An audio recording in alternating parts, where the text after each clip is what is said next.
Muito bem. Então, vamos passar agora para a nossa aula. Alguma dúvida, gente, em relação a alguma questão do exercício? Então, vamos passar para a aula, né? Nós estávamos falando sobre repartição de competências, né? Na aula passada. E aí nós falamos sobre a parte geral, né? O que é cada competência. Falamos sobre a competência da União, que pode ser privativa ou exclusiva. A privativa diz respeito a competências administrativas e a privativa diz respeito a competências legislativas. A diferença entre elas é que a exclusiva não pode ser delegada sob nenhuma hipótese e a privativa pode ser delegada. Quando? Quando houver uma lei complementar autorizando, né? Então, essas são as competências da União.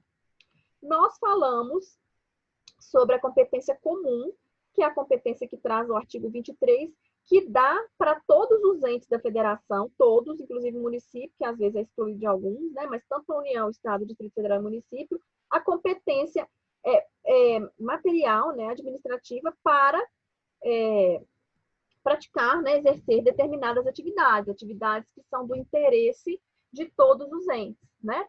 E aí, no caso da competência comum, não vai haver relação de subordinação. A gente chama de competência horizontal, de forma que todos têm a mesma competência, né?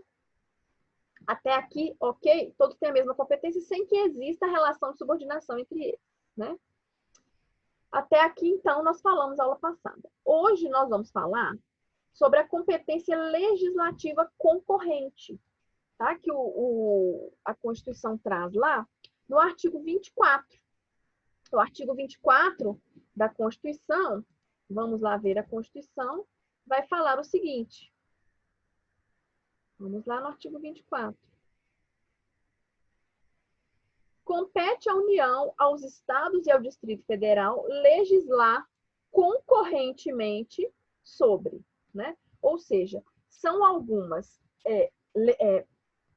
alguns tópicos, né, que a Constituição elencou, que podem ser legislados, ou seja, regulados por três entes da federação: a União, os estados e o Distrito Federal. Observe, gente, que a competência concorrente não foi estendida aos municípios, tá?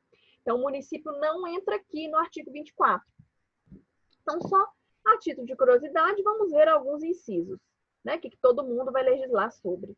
Direito tributário, financeiro, penitenciário, econômico e urbanístico, orçamento, juntas comerciais, custo dos serviços forenses, produção e consumo, floresta, caça, pesca, fauna, proteção do patrimônio histórico, né? Proteção à infância e juventude, garantia de direitos e deveres da Polícia Civil. Então, são alguns itens que a Constituição elencou que não vai ser competência privativa nem exclusiva de ninguém. Vai ser competência concorrente, tá? Então, três entes da federação vão poder legislar sobre esses temas: União, Estados e Distrito Federal. Lembrando que o município não, tá? Então, vamos voltar lá no material. Ó.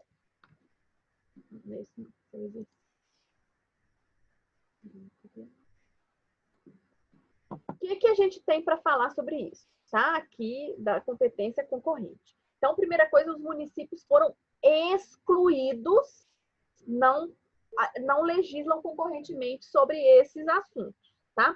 O que a gente tem que observar nesses artigos são os parágrafos, sobretudo, porque os parágrafos dos artigos vão nos trazer informações importantes sobre como que essa competência concorrente vai se dar na prática, tá? Então, olhem aqui os parágrafos.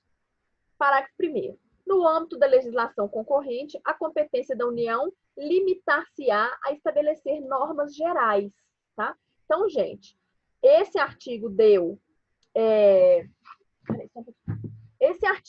competência para a União, mas não é para ela legislar sobre tudo a respeito daqueles temas ali.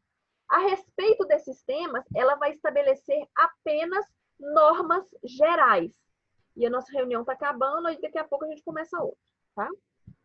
Então, a União vai simplesmente elaborar normas gerais. Ela não vai elaborar legislação específica. Ela vai elaborar normas gerais, tá? Parágrafo 2º. A competência da União para legislar sobre normas gerais não exclui a competência suplementar dos estados. Tá? Então, vou falar disso daqui a pouco. Deixa eu voltar ali no material. Então, gente, quando a gente pega o parágrafo 1º e vê que a Constituição falou que a União vai legislar somente sobre aspectos gerais daquele tema, a gente observa que a Constituição, nesse artigo aqui, ela fez uma repartição vertical de competência, diferente do artigo anterior, que era uma competência horizontal, que todos exerciam da mesma forma em pé de igualdade. Em relação à competência concorrente, é diferente, tá?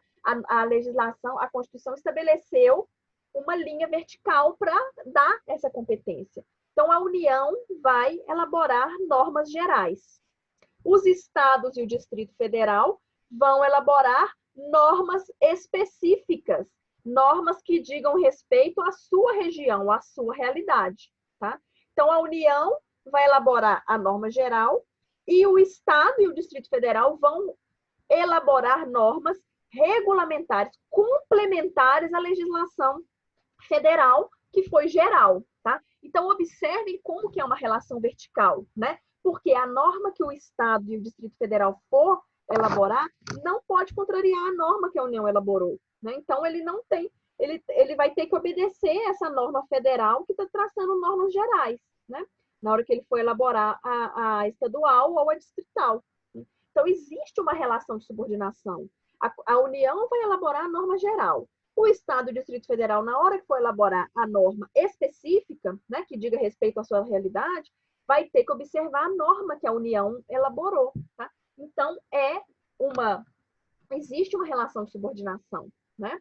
E é importante a gente lembrar que a União, então, ela só pode traçar aspectos gerais.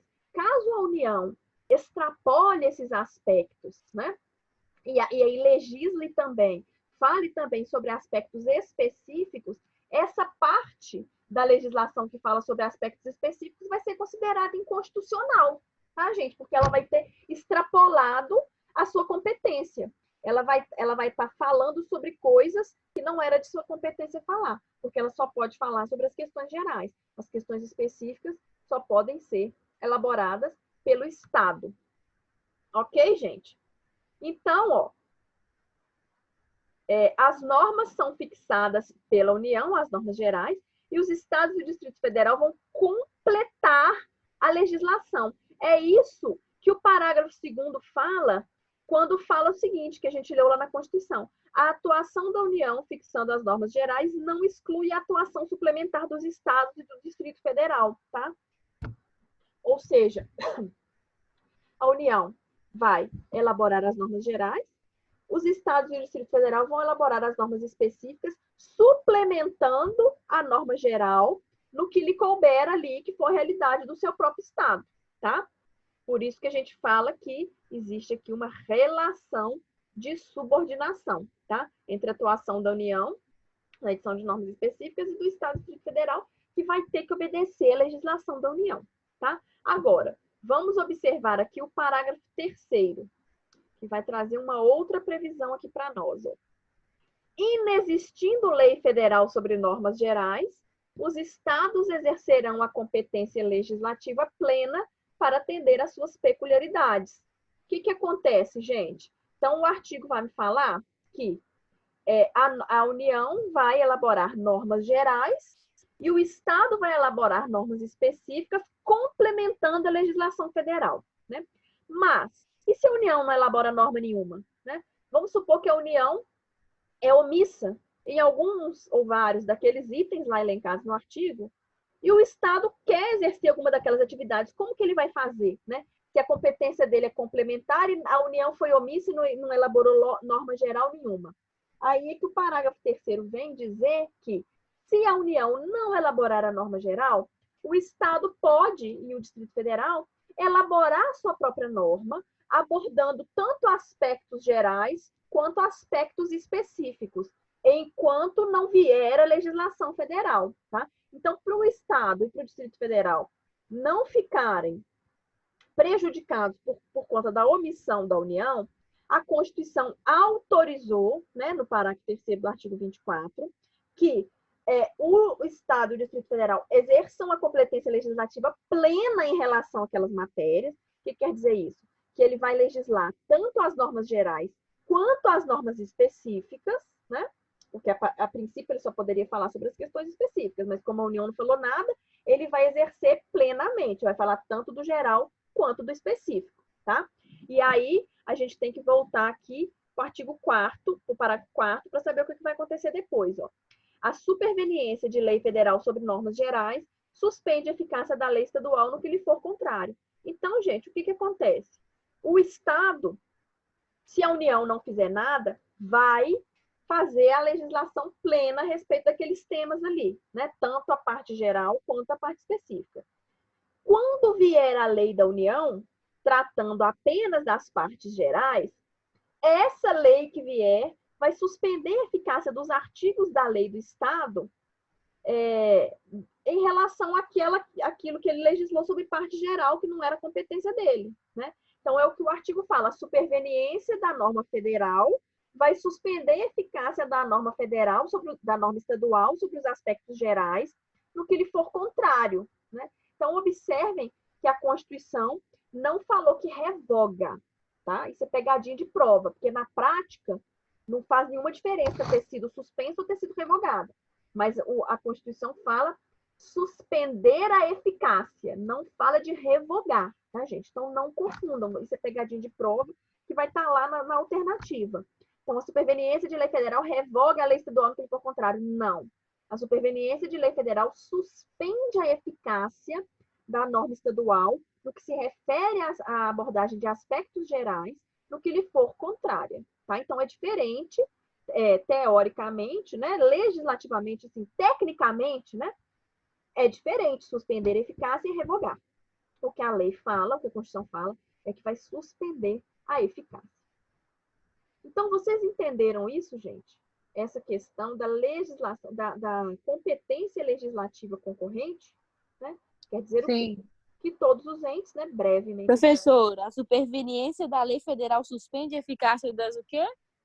Aqui, ó, vamos compartilhar aqui a Constituição. A superveniência de lei federal sobre normas gerais suspende a eficácia da lei estadual no que lhe for contrário. Então, a lei estadual, se não tiver vindo a lei federal, ela vai exercer a competência plena, vai falar tanto sobre normas gerais quanto sobre normas específicas. Mas aí, se vier a lei federal sobre as normas gerais, ela vai suspender a eficácia da lei estadual no que lhe for contrário, né? Só em relação a esses aspectos gerais. Em relação aos aspectos específicos, vai continuar, tá, gente? A lei estadual vai continuar valendo, tá? Então, aqui, ó, suspende a eficácia da lei e não revoga. O que quer dizer isso?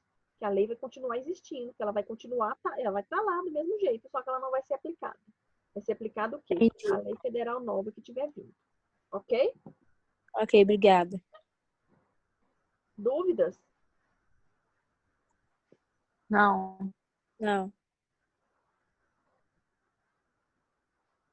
Deixa eu ver o que mais que eu posso falar aqui sobre vocês. Falta 1 minuto para a nossa reunião acabar. Então é isso, tá, gente? Eu mesmo vou acabar essa reunião aqui, vou começar outra para a gente falar sobre a competência dos estados, tá? Já já eu mando o link aí para vocês. Beleza.